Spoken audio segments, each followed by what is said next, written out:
నేపాల్ రాజధాని కాఠ్మండూలో ఆందోళనలు హింసాత్మకంగా మారాయి. నిరసనకారులు కాఠ్మండూలోని పార్లమెంట్ భవనానికి నిప్పుపెట్టారు. దీంతో పోలీసులు కాల్పులు జరపడంతో 9 మంది నిరసనకారులు మృతి చెందారు. మరో 100 మందికి పైగా గాయపడ్డారు. ఇంకా ఉద్రిక్త వాతావరణం కొనసాగుతోంది. ఓవైపు నిరసనకారుల ఆందోళనలు, మరోవైపు పోలీసుల బాష్పవాయువు కాల్పులతో కాఠ్మండూ రణరంగంగా మారింది. సోషల్ మీడియాపై నేపాల్ ప్రభుత్వం నిషేధం విధించింది. ఫేస్బుక్, వాట్సాప్, ఇన్స్టా సహా 26 యాప్స్ పై బ్యాన్ విధించింది. దీంతో నేపాల్ ప్రభుత్వానికి వ్యతిరేకంగా యువత ఆందోళనలు చేపట్టింది. జెన్ జీ పేరుతో అవినీతి వ్యతిరేక ఉద్యమం చేపట్టారు. ఒక్కసారిగా వేల మంది రోడ్డెక్కి నిరసన వ్యక్తం చేశారు. వీధుల్లో తిరుగుతూ కేపీ శర్మ ఓలీ ప్రభుత్వానికి వ్యతిరేకంగా నినాదాలు చేశారు. ర్యాలీని అడ్డుకునేందుకు పోలీసులు ప్రయత్నించగా వారిపై రాళ్లు రువ్వారు. అంతటితో ఆగకుండా ఆందోళనకారులు నేపాల్ పార్లమెంట్లోకి దూసుకెళ్లి నిప్పుబెట్టారు. దీంతో పోలీసులు షూట్ ఎట్ సైట్ ఆర్డర్స్ జారీ చేశారు. ఉద్రిక్త పరిస్థితులను అదుపు చేసేందుకు నేపాల్ ప్రభుత్వం ఆర్మీని రంగంలోకి దింపింది. హింసాత్మక ఘటనల్లో 9 మంది మరణించారు. 100 మందికి పైగా గాయపడ్డట్టుగా మనకి ప్రస్తుతం అప్డేట్స్ అందుతున్నాయి. నేపాల్ పార్లమెంట్కి నిప్పుబెట్టే ప్రయత్నం చేశారు ఆందోళనకారులు. అయితే దేశ చట్టాలని గౌరవించడం లేదు అనే కారణంతో 26 యాప్స్ పైన బ్యాన్ చేయడమే ఈ ఉద్రిక్తతలకి కారణంగా తెలుస్తోంది. పూర్తి డీటెయిల్స్ అందిస్తారు. మనతో జాయిన్ అవుతున్నారు మా కరెస్పాండెంట్ వెంకటేష్, నేపాల్లో ఏం జరుగుతోంది? మనకి సరిహద్దు దేశం, ఆ ఎఫెక్ట్ ఏమన్నా మన పైన పడే అవకాశాలు కనిపిస్తున్నాయా? అట్ ద సేమ్ టైం దేశ చట్టాలని అంగీకరించట్లేదు, లేకపోతే ఇక్కడి రూల్స్ ఫాలో కావట్లేదనే ఈ ప్రొటెస్ట్ బ్యాన్ చేయడం ఆ తర్వాత ప్రొటెస్ట్లకి కారణంగా తెలుస్తోంది. 14 మంది చనిపోయినట్టుగా చెప్తున్నారు. ఏం జరుగుతోంది నేపాల్లో? నేపాల్ రాజధాని కాఠ్మండూ హింసాత్మకంగా మారింది. పెద్ద ఎత్తున యువకులు జన్ జడ్ పేరుతో ఉద్యమిస్తున్నారు. ప్రధానంగా 26 సోషల్ మీడియా ప్లాట్ఫామ్స్ ను నిషేధించడానికి వ్యతిరేకంగా ఈ యువత అంతా ఉద్యమిస్తోంది. ఇందులో సోషల్ మీడియాలో ప్రధానంగా ఫేస్బుక్, ట్విట్టర్, వాట్సాప్, ఇన్స్టాగ్రామ్, అలాగే ట్విట్టర్ ఇవన్నీ కూడా ఉన్నాయి. సో దాదాపు 26 ఈ సోషల్ మీడియా సంస్థలన్నీ కూడా బహుళజాతి సంస్థలు, సో ఫారిన్ ఎంటిటీస్ ఉన్నటువంటి సంస్థలన్నీ కూడా, మెటా గానీ మిగతా సంస్థలన్నీ కూడా అమెరికా కేంద్రంగా పనిచేస్తున్నటువంటి సంస్థలు. సో వీటి అందరినీ కూడా ఖచ్చితంగా తమ ప్రభుత్వం వద్ద రిజిస్టర్ చేసుకోవాలి, తమ చట్టాలను గౌరవించాలని ప్రభుత్వం ఆదేశించింది. కానీ ఆ ఆదేశాలను ఈ సంస్థలని, బహుళజాతి సంస్థలని కూడా పెడచెవిన పెట్టడంతో ఆ యాప్స్ అన్నిటిపైన కూడా ప్రభుత్వం నిషేధం విధించింది. ఈ నిషేధాన్ని ఛాలెంజ్ చేస్తూ ఈ నిషేధానికి వ్యతిరేకంగా యువకులు పెద్ద ఎత్తున ఉద్యమిస్తున్నారు. ఆ మేరకు ఈ రోజు కాఠ్మండూలో పార్లమెంటు ముట్టడికి పిలుపునిచ్చారు. సో ఈ ముట్టడి కాస్త హింసాత్మక రూపం దాల్చింది. ఏకంగా పార్లమెంటు లోపలికి జొరబడి పార్లమెంటుకు నిప్పు పెట్టేటువంటి ప్రయత్నం చేశారు. చాలా మంది యువకులు లోపలికి చొరబడ్డారు. దాంతో వారిని నియంత్రించేందుకు ఆర్మీని రంగంలోకి దింపారు. అలాగే పోలీసులు ఫైరింగ్ చేశారు, టియర్ గ్యాస్ కూడా వదిలారు. మొత్తానికి ఈ హింసాత్మక ఘటనలో ఇప్పటివరకు 9 మంది చనిపోయారు. దాదాపు 100 మంది వరకు గాయపడినట్టుగా పోలీసులు ప్రకటించినటువంటి పరిస్థితి. సో పూర్తిగా కాఠ్మండూ, రాజధాని కాఠ్మండూ అంతా కూడా పూర్తిగా రణరంగంగా మారింది. ప్రధానంగా యువకులు చెప్తున్నది, ఈ నేపాల్లో ఉన్నటువంటి యువత యొక్క భావ ప్రకటన స్వేచ్ఛను అణచివేసేందుకే కేంద్ర ప్రభుత్వం ఇలాంటి అనుచిత వైఖరి వ్యవహరిస్తోంది. ప్రధానంగా అక్కడ ఉన్నటువంటి ప్రధానమంత్రి కేపీ ఓలీ ప్రభుత్వం భారీ ఎత్తున అవినీతికి పాల్పడుతుంది. ఈ అంశంపైన సోషల్ మీడియాలో పెద్ద ఎత్తున చర్చ జరుగుతుంది. కాబట్టి చర్చ జరగొద్దు, ప్రజలకు విషయాలు తెలియవద్దు అనేటువంటి ఒక కుట్రతోనే ఈ సోషల్ మీడియా సంస్థలు రిజిస్టర్ చేసుకోలేదు కాబట్టి నిషేధించామనేటువంటి ఒక సాకును ప్రభుత్వం చెప్తోంది. అంతే తప్ప లాజిక్ లేదని చెప్తున్నారు యువకులు. ఒకటి, నిరసనలని గెస్ చేయలేకపోవడంలో కొంత ఫెయిల్యూర్ కనిపిస్తోంది.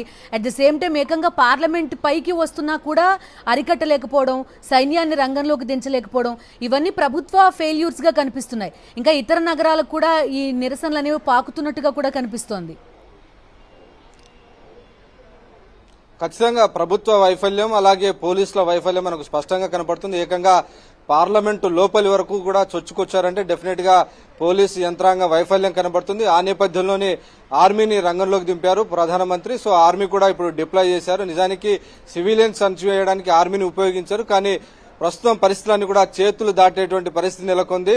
ఒకవైపు ప్రభుత్వం అవినీతికి వ్యతిరేకంగా కేపీ ఓలీ పోస్టర్స్ అన్నిటిని కూడా యువకులు చించివేస్తున్నటువంటి దృశ్యాలన్నీ కూడా మనకు కనబడుతున్నాయి. అలాగే ఇటు పార్లమెంటును ముట్టడిస్తున్నారు. ఒకవైపు సోషల్ మీడియా, అలాగే ప్రభుత్వ అవినీతి, ఈ రెండింటికి వ్యతిరేకంగా యువకులు పెద్ద ఎత్తున ఉద్యమిస్తున్నారు. నిజానికి మనం తెలుసు, యువకుల యొక్క శక్తి చాలా పవర్ఫుల్ యూత్ మూవ్మెంట్స్ ఉంటాయి. సో అటువంటి యూత్ మూవ్మెంట్ ప్రస్తుతం నేపాల్లో కొనసాగుతుంది. సో ఈ మూవ్మెంట్ ఎలా ఎలాంటి పరిణామాలకు దారితీస్తుంది, ప్రభుత్వం దిగిపోక తప్పదా, ఎలాంటి పరిస్థితులు ఉత్పన్నమవుతాయనేది మరికొన్ని రోజుల్లో తేలబోతోంది.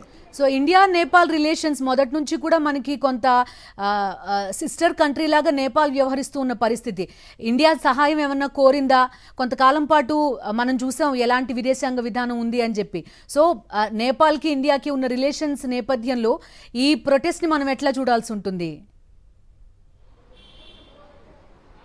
ఇది ఖచ్చితంగా పూర్తిగా లోకల్ పాలిటిక్స్ లో భాగంగా నడుస్తున్నటువంటి ఉద్యమం. ఇది ఇతర దేశాలతో సంబంధం లేనటువంటి ఉద్యమం. ఇది కేవలం అంతర్గతంగా అక్కడ ఉన్నటువంటి ప్రభుత్వం పూర్తిగా అవినీతి కుంభకోణాలతో కూరుకుపోయినటువంటి నేపథ్యంలో ఈ అంశంపై సోషల్ మీడియాలో చర్చ జరగదనే ఉద్దేశంతో సోషల్ మీడియా ప్లాట్ఫామ్స్ నిషేధించడంతో తయారైనటువంటి ఉద్యమం. సో ఈ అంశంపైన అక్కడ ఉన్నటువంటి స్థానిక ప్రభుత్వం కనుక ఇండియాను కోరితే ఆ రకమైనటువంటి ఏదైనా సహాయం చేసే అవకాశం ఉంది. కానీ ఇది కంప్లీట్ గా ఇంటర్నల్ పాలిటిక్స్ సంబంధించినటువంటి విషయం.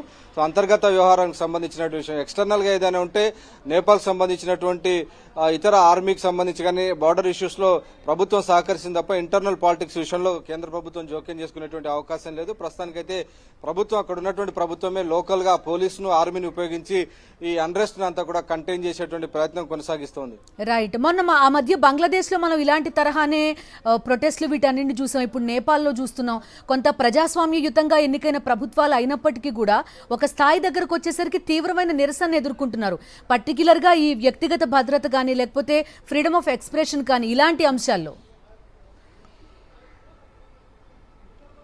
ఖచ్చితంగా బంగ్లాదేశ్ లో ఇదే రకమైనటువంటి ఉద్యమం కొనసాగింది. షేక్ హసీనాకు వ్యతిరేకంగా పెద్ద ఎత్తున ఉద్యమం జరుగుతుందో ఆమె దేశం విడిచి పారిపోవాల్సి వచ్చి మన దేశంలో తలదాచుకోవాల్సినటువంటి పరిస్థితి తలెత్తింది. అక్కడ ఉన్నటువంటి ఇంటర్నల్ కాన్ఫ్లిక్ట్స్ ను నియంత్రించడంలో అక్కడ ఉన్నటువంటి ప్రభుత్వాల వైఫల్యం చెందడం, అక్కడ ఉన్నటువంటి ఏకంగా పోలీసు ఆర్మీ వ్యవస్థ కూడా ఆ రోజు బంగ్లాదేశ్ ప్రధాని షేక్ హసీనాకు వ్యతిరేకంగా తయారైనటువంటి పరిస్థితి. సో అక్కడ ఉన్నటువంటి ఆర్మీ స్వయంగా ఆమెను కూలదోసి ఆ పదవిని చేపట్టేందుకు ప్రయత్నించినటువంటి సందర్భం మనం బంగ్లాదేశ్ లో చూసాం. సో నేపాల్లో పరిస్థితులు ఎలాంటి మలుపు తీసుకుంటాయనేది మనం వేచి చూడాలి. అక్కడ కమ్యూనిస్టు పార్టీ అధికారంలో ఉంది. సో ఆ కమ్యూనిస్టు పార్టీల చేతిలో ఉన్నటువంటి ప్రభుత్వం ఎలాంటి నిర్ణయాలు తీసుకోబోతుంది? నిజానికి కమ్యూనిస్టు పార్టీలు అంటే డెఫినెట్ గా అక్కడ ఉన్నటువంటి పేద మధ్యతరగతి ప్రజల యొక్క సంక్షేమానికి ప్రాధాన్యత ఇస్తున్నాయి. కానీ ఇక్కడ పెద్ద ఎత్తున అవినీతి ఆరోపణలు ఎదుర్కొంటున్నటువంటి నేపథ్యంలో ఎలాంటి నిర్ణయాలు తీసుకోబోతున్నారు, ఎలా దీన్ని ఛాలెంజ్ చేయబోతున్నారు, ఎలా కంట్రోల్ చేయబోతున్నారు అనేది మనకు రాబోయేటువంటి మరికొన్ని గంటల్లోనే తెలియబోతుంది. రైట్. వెంకటేష్, ఇంకొక ప్రశ్న. అక్కడ ఉండే కొంత విపక్షాన్ని వీళ్ళందరినీ కూడా కర్టైల్ చేయడం కోసమే ఇటువంటి ఒక చట్టాన్ని తేబోయింది ఓలీ ప్రభుత్వం అనేది ఒక వాదన ఉంది. కొంతవరకు వాళ్ళ నుంచి కూడా నిరసన రావడంతో ఈ స్థాయి ప్రొటెస్ట్ జరుగుతోంది అనేది. డెఫినెట్ గా అక్కడ ఉన్నటువంటి ప్రభుత్వాన్ని దించేందుకు ప్రతిపక్షాలు అక్కడ ఉన్నటువంటి ఇష్యూస్ అన్నిటి కూడా ఉపయోగించుకునేటువంటి ప్రయత్నం చేస్తే ప్రస్తుతానికి అవినీతి ఈ పైన పెద్ద ఎత్తున ఉద్యమం చేస్తున్నారు యువత. సో ఇది ఎలాంటి పొలిటికల్ బ్యానర్ పైన జరగట్లేదు. జన్ జెడ్ నెక్స్ట్ జనరేషన్ కి సంబంధించినటువంటి పేరుతో జన్ జెడ్ అనేటువంటి పేరుతో అదే బ్యానర్ పైన ఈ ఉద్యమం జరుగుతుంది. ఎక్కడ కూడా పొలిటికల్ ఇంటర్ఫీరెన్స్ మాత్రం బయటికి కనిపించలేదు. కానీ అంతర్గతంగా విపక్షాల సహకారంతో ఇంత పెద్ద ఎత్తున యువకులు ముందుకు వచ్చి ఉంటారని అంచనా వేస్తున్నారు. ఎక్కడికక్కడ యువకులందరూ కూడా అనేక చోట్ల జన్ జెడ్ పేరుతో ఉద్యమాన్ని కొనసాగిస్తున్నారు. అనూహ్యంగా ఈరోజు కాఠ్మండు రాజధానికి వచ్చి అక్కడ పెద్ద ఎత్తున ఉద్యమానికి దిగారు. ప్రొటెస్ట్ అంతా కూడా చాలా సివియర్ గా మారిపోయింది. ఏకంగా హింసాత్మక రూపం దాల్చడంతో పోలీసులు ఫైరింగ్ జరిపి 9 మందిని కాల్చి చంపినటువంటి పరిస్థితి మనకు కనబడుతుంది. ఇది ఇంకా టెన్షన్స్ కొనసాగుతున్నాయి. ఎలాంటి టర్న్ తీసుకుంటుంది? ఆర్మీని రంగంలోకి దింపారు కాబట్టి యువకులు శాంతిస్తారా? వారిని చర్చలకు పిలిచి వారికి సంబంధించినటువంటి ఇష్యూస్ సాల్వ్ చేస్తారా? సోషల్ మీడియా పైన నిషేధాన్ని ఎత్తివేస్తారా? ప్రభుత్వం తీసుకునేటువంటి చర్యల ఆధారంగానే ఫర్దర్ ఈ మూవ్మెంట్ యొక్క పరిస్థితి ఆధారపడి ఉంటుంది. Okay Venkatesh, thank you.